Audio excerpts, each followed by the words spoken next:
পুরা বাংলাদেশেই বেশ কিছু অঞ্চল বন্যাক্রান্ত। পানির নিচে আমাদের ভাই বোনেরা খুব কষ্ট করলেন 3 দিন। এখনও অনেক এলাকা থেকে পুরোপুরি পানি নেমে যায় নাই। তো যে কারণেই হোক যে বন্যা শুরু হয়েছে, এই বন্যা অনেক মানুষের জীবন কেড়েছে, অনেক মানুষকে কষ্ট দিচ্ছে। তো আল্লাহ সুবহানাহু ওয়া তাআলা এই যে বিপদ আপদ দেন আমাদেরকে, মূলত অনেকের মনে একটা প্রশ্ন যে আল্লাহর গোলামি আমরা করছি, তারপরে এতগুলা বিপদ আপদ তিনি আমাদেরকে কেন দেন? তো এই বন্যা, তারপরে খরা, এগুলো আল্লাহর পক্ষ থেকে কেন আসে প্রথমত? আর দ্বিতীয় বিষয়টা আমরা যেটা আপনার কাছে আলোচনা শুনবো ইনশাআল্লাহ এই প্রশ্নের পরে, এমত অবস্থায় আমাদের করণীয় কি কি কাজ রয়েছে, সামাজিকভাবে যারা বিপদগ্রস্ত তাদের জন্য আমরা কি করব, এই বিষয়টা আমরা পরে কথা শুনছি। বন্যা, খরা, এই সমস্ত বিষয়গুলো কেন হয় মাত্র? বিসমিল্লাহ, আলহামদুলিল্লাহ, ওয়াসসালাতু ওয়াসসালামু আলা রাসূলিল্লাহ ওয়া বা'দ। আল্লাহ সুবহানাহু ওয়া তাআলা তার বান্দাদেরকে আল্লাহ পরীক্ষা করেন। জি, বিভিন্ন বিপদ আপদ দিয়ে, মুসিবত দিয়ে, এক এক সময় এক এক ধরনের বিপদ দেন, এক এক এলাকায় এক এক সময় এক এক ধরনের আল্লাহ পাক মুসিবত দেন। এটা একটা পরীক্ষা। আল্লাহ পাক কোরআনে কারীম আল্লাহ পাক বলেছেন, আউযু বিল্লাহি মিনাশ শাইতানির রাজিম, ওয়ালা নাবলুওয়ান্নাকুম বিশাইইম মিনাল খাউফি ওয়াল জু'i ওয়া নাকসিম মিনাল আমওয়াল ওয়াল আনফুসি ওয়াস সামারাত ওয়া বাশশিরিস সাবিরিন। যে আমি অবশ্যই তোমাদেরকে পরীক্ষা করব, তোমাদেরকে বিভিন্নভাবে, তোমাদের ফসলাদি নষ্ট হবে, ফল ফলাদি ধ্বংস হবে, মানুষ মারা যাবে, আহত হবে, অসুস্থ হবে, অভাবগ্রস্ত হবে, না খেয়ে থাকতে হবে, ক্ষুধা, বিভিন্ন ধরনের বিষয় দিয়ে আমি তোমাদেরকে পরীক্ষা করব। এই পরীক্ষাটা হলো আসলে ইমানের উপর কতটা আমরা অটল থাকতে পারি, আল্লাহর ভরসা আমরা কতটা রাখতে পারি। আমরা তো দাবি করে আমরা ইমানদার, আমরা মুমিন, কিন্তু ইমানের একটা পরীক্ষা প্রয়োজন।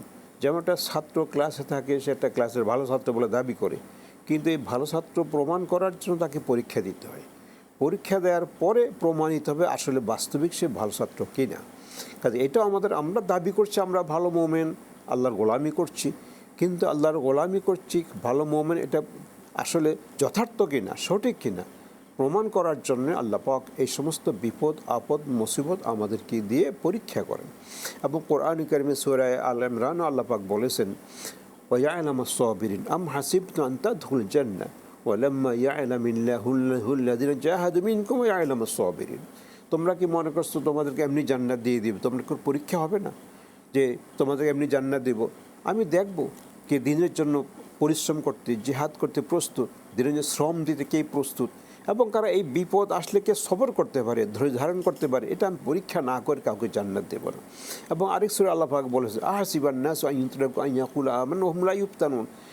লোকেরা কি মনে করছে যে আমি ঈমান আনছি, অতএব আর কোন তার পরীক্ষা নিরীক্ষা হবে না, এমনি তাকে জান্নাত দিয়ে দিবেন? না, অতীতের লোকদেরকে পরীক্ষা করা হয়েছে, তোমাদেরকে পরীক্ষা হবে, অতএব আমাদের জন্য পরীক্ষা। তারপরে আল্লাহ পাক বলে দিয়েছেন, অবাশশিরিস সাবিরিন, এই পরীক্ষা যারা পাশ করবে, ধৈর্য ধারণ করবে, তাদের জন্য সুসংবাদ রয়েছে, জান্নাতের সুসংবাদ রয়েছে, আরাম আয়েশার সুসংবাদ রয়েছে, সব শান্তির সুসংবাদ আল্লাহ পাকের পক্ষ দেওয়া হয়েছে। তাইলে তারা বলবে, ইন্না লিল্লাহি ওয়া ইন্না ইলাইহি রাজিউন, আমরা তো আল্লাহরই জন্য, অতএব আল্লাহ পাকের জন্য আমরা, আল্লাহ পাকের পক্ষ থেকে আমাদের পরীক্ষা চলছে, আবার আল্লাহ পাকের কাছে আমরা ফিরে যাব। এই কথা যারা করতে পারে আল্লাহ তিনটা পুরস্কার তাদেরকে দেন। উলাইকা আলাইহিম সালাওয়াতু মির রাব্বিহিম ওয়া রাহমা। একটা হলো আল্লাহ পাকের পক্ষ থেকে রহমত, আল্লাহ পাকের পক্ষ থেকে তাদের জন্য মাগফিরাত।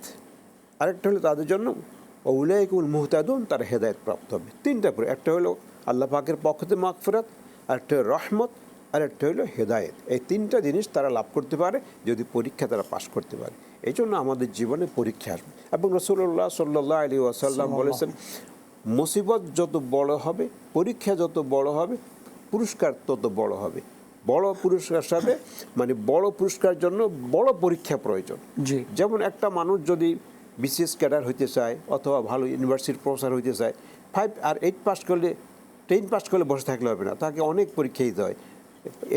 SSC, HSC, honours, masters, Right. এরপর অনেক পরীক্ষা দেওয়ার পরে সে একটা বিসিএস ক্যাডারে ঢুকতে পারে, অথবা কোনো ইউনিভার্সিটির প্রফেসর হতে পারে, অথবা ভালো কোনো র্যাঙ্কে সে যেতে পারে, এতগুলি পরীক্ষা দেওয়ার পরে। কিন্তু আমি যদি মেট্রিক পাস করি বলি যে আমি বিসিএস ক্যাডার হইতে চাই, আমি ইউনিভার্সিটির প্রফেসর হইতে চাই, তার পক্ষে সম্ভব না। এই পরীক্ষা তাকে দিয়ে যেতে হবে। ঠিক আমরা জান্নাতুল ফেরদৌস পেতে চাই, কিন্তু পাওয়ার জন্য আমাদেরকে কিছু পরীক্ষা দিয়ে তারপরে আমাদের পাশ করে যেতে হবে। তারপরে আল্লাহ পাক আমাদেরকে এই সুখ শান্তি জান্নাত দিবেন ইনশাআল্লাহ। ধন্যবাদ সম্মানিত শেখ।